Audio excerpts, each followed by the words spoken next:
এখানে ইবতেদায়ী মাদ্রাসা শিক্ষকরা গত রবিবার থেকে তাদের দাবি আদায়ের জন্য অবস্থান ধর্মঘট করতেছেন। এখানে অবস্থানরত শিক্ষকের সাথে আমার কথা হয়েছে।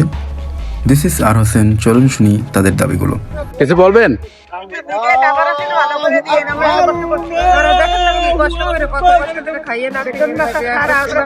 কতদিন আছেন এখানে আপনারা? আজকে দ্বিতীয় দিন ধরে। আপনাদের মূল দাবি কি আসলে? জাতীয়করণ।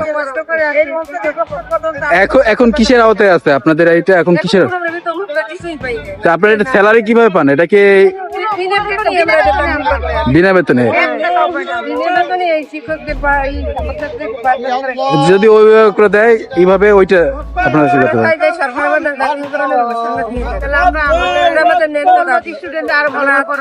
হ্যাঁ, আপনারা জাতীয়করণ চাচ্ছেন তাই তো?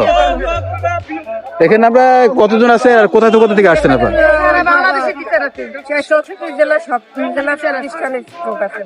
আচ্ছা, আপনাদের এখানে কেউ যোগাযোগ করতে আসছে?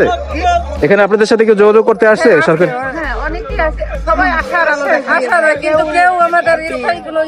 স্থায়ী দিচ্ছে না।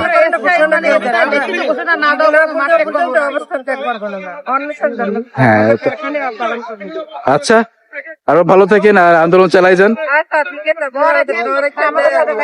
আচ্ছা, আল্লাহ হাফেজ।